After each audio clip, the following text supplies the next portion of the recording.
नमस्कार, myself doctor Kaushal Yadav and I am surgical oncologist by profession. मेरा field, मेरा कर्म कैंसर की ट्रीटमेंट से जुड़ा हुआ है। कैंसर में सही डायरेक्शन ट्रीटमेंट में और डायग्नोसिस में मिले बहुत इम्पॉर्टेंट है और मेरा हमेशा से प्रयत्न रहा है कि मेरे देश के लोगों को सही सर्विस मुझसे मिले। आज हम ओवरी कैंसर के बारे में बात करेंगे, किस तरह से ये अराइज होता है, क्या इसके सिम्टम्स हैं, किस तरह से इसको जल्दी से डायग्नोज किया जा सकता है और क्या इसमें ट्रीटमेंट किया जा सकता है। इन सभी पहलुओं पर विचार करेंगे। ओवरीज बेसिकली फीमेल के रिप्रोडक्टिव ऑर्गन्स हैं। दो ओवरीज होते हैं यूट्रस के दोनों तरफ। ओवरीज में एग प्रोड्यूस होते हैं जो फैलोपियन ट्यूब से ट्रैवल करके यूट्रस में पहुँचते हैं। अब जो कैंसर ओवरी से अराइज होता है उसको हम ओवेरियन कैंसर कहते हैं। इसके अलावा ये पेरिटोनियल सरफेस से, फैलोपियन ट्यूब से भी अराइज हो सकता है। Ovary cancer 8th most common cancer है इंडियन फीमेल्स में और 9th मोस्ट कॉमन कॉज है कैंसर रिलेटेड मॉर्टेलिटी का इंडियन फीमेल्स के अंदर। और हर एक फीमेल 72 फीमेल्स में से रिस्क पर हैं ओवरी कैंसर के। So risk factor of lifelong is around 1.3.8%. Ovary cancer जो मोस्ट कॉमन होता है वो है एपिथेलियल ओवेरियन कैंसर, जिसके अलावा स्ट्रोमल सेल ट्यूमर्स और जर्म लाइन ट्यूमर्स भी हो सकते हैं। जर्म सेल ट्यूमर्स बच्चों में होने वाले सबसे कॉमन कैंसर्स हैं। ओवेरियन कैंसर के रिस्क फैक्टर मुख्यतः होते हैं old age, that is age beyond 40 years, मोटापा, overweight, hormone replacement therapy use after the menopause, having no children और first pregnancy after 35 years of age means late pregnancy. कुछ germline mutations हैं जो cancer of ovaries के लिए risk factor है। इसमें होते हैं hereditary breast cancer, ovarian syndrome, HNPC syndrome. Breast feeding, pregnancy protective factor consider किए जाते हैं। रूटीन स्क्रीनिंग ओवेरियन कैंसर के लिए अभी रिकमेंडेड नहीं की गई है, लेकिन कुछ इंस्टीट्यूट हैं जो हाई रिस्क केसेस के अंदर CA-125 जो एक ट्यूमर मार्कर है, ब्लड टेस्ट और अल्ट्रासाउंड के लिए एडवाइस करते हैं।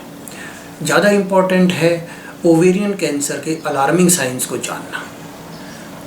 Ovary cancer has a reputation of silent killers in the history, मतलब बहुत कम सिम्टम प्रोड्यूस करता है ये इनिशियल स्टेजेस के लिए, तो इसलिए हर सिम्टम को बहुत ही सस्पिशियस और डाउटफुल होकर देखना बहुत ज़रूरी है ताकि इसको जल्दी से डिटेक्ट किया जा सके।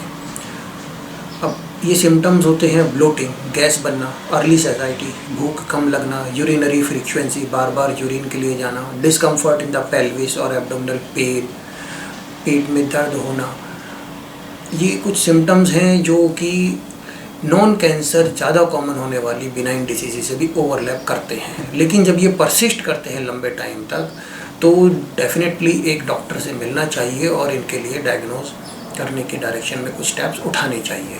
जब कैंसर ज़्यादा हो जाता है, एडवांस स्टेज में होता है, तो बहुत बार ये एब्डोमेन की डिस्टेंशन, काफ़ी बड़ी स्वेलिंग बना सकता है या फिर सांस में डिफ़िकल्टी हो सकती है। क्या इन्वेस्टिगेशंस करनी चाहिए? हमारी कोशिश होती है कि पेशेंट्स को हम इजीली अफोर्डेबल, इजीली अवेलेबल और जो ट्रीटमेंट में हेल्प करे इस तरह की इन्वेस्टिगेशंस एडवाइस करें। कुछ ब्लड टेस्ट होते हैं एपिथेलियल ओवेरियन कैंसर्स के लिए CA-125, HE4 और जर्म सेल ट्यूमर्स में AFP, बीटा HCG, LDH जो ज़्यादा कॉमनली एडवाइस किए जाते हैं और इन ट्यूमर मार्कर्स का राइज देखा गया है कैंसर्स के अंदर और ये बाद में ट्रीटमेंट के बाद फॉलोअप में भी हेल्प करते हैं।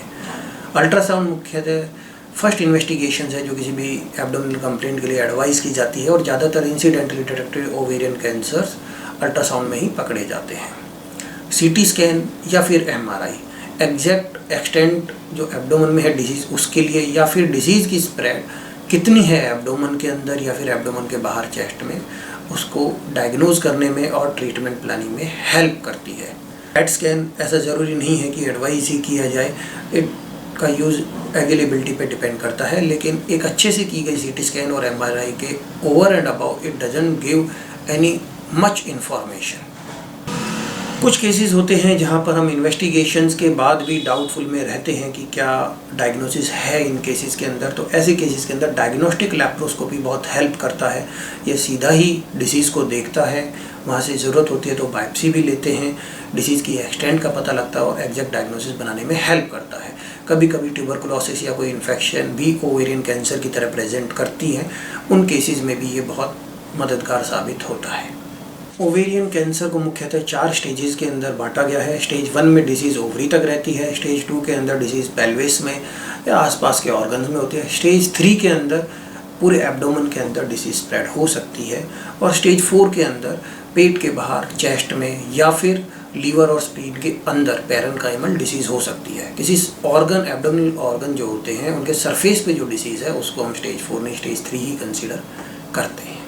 सर्जरी एक बहुत इंपॉर्टेंट रोल प्ले करती है ओवेरियन कैंसर के ट्रीटमेंट के अंदर।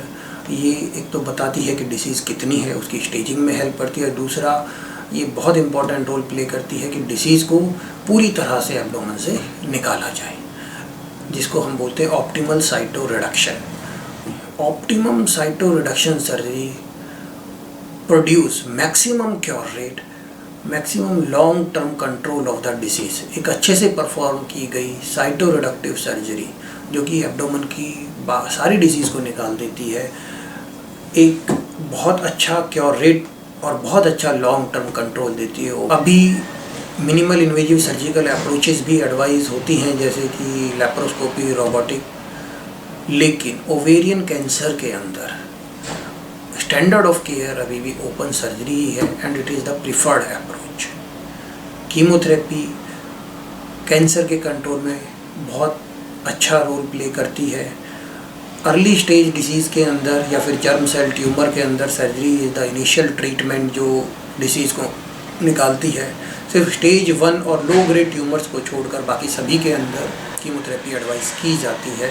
ज़्यादा एडवांस डिसीज़ के अंदर कीमोथेरेपी सर्जरी से पहले भी दी जाती है ताकि डिसीज़ के बर्डन को कम करके एक ऑप्टिमल साइटो रिडक्टिव सर्जरी की जा सके।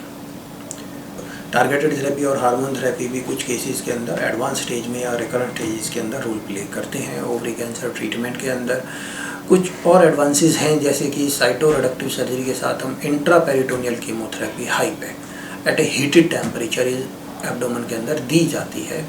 इनका भी स्टेज 3 ओवेरियन कैंसर के अंदर रोल इवॉल्व हो रहा है। प्रोग्नोसिस को हम यूजुअली 5 ईयर सर्वाइवल के अंदर एक्सप्लेन करते हैं, मींस 5 ईयर के अंदर कितने चांसेस है डिसीज़ के क्योर होने के, और 5 ईयर्स के बाद डिसीज़ के दोबारा आने के चांस बहुत कम होते हैं। स्टेज 1 के अंदर 90% से ज़्यादा 5 ईयर सर्वाइवल रेट है, स्टेज 2 के अंदर 80 to 90% है, स्टेज 3 के अंदर 80% है और स्टेज 4 के अंदर 30% के अराउंड है। अगर हम सबको कंबाइन करें तो ये 50% के आसपास आता है। तो ये मेरी एक कोशिश थी आप लोगों को ओवेरियन कैंसर के बारे में एजुकेट करने के लिए। अगर इसके अलावा भी कोई क्वेश्चन हो तो आप कमेंट बॉक्स के अंदर डाल सकते हैं और हम अपनी तरफ से रिप्लाई करने का कोशिश करेंगे। हमारी तरफ से मैसेज है कि आप कैंसर से अवेयर रहें, उसको फेस करें, उससे डरे नहीं, क्योंकि कैंसर का अच्छा ट्रीटमेंट अवेलेबल है and awareness means early detection and better cure.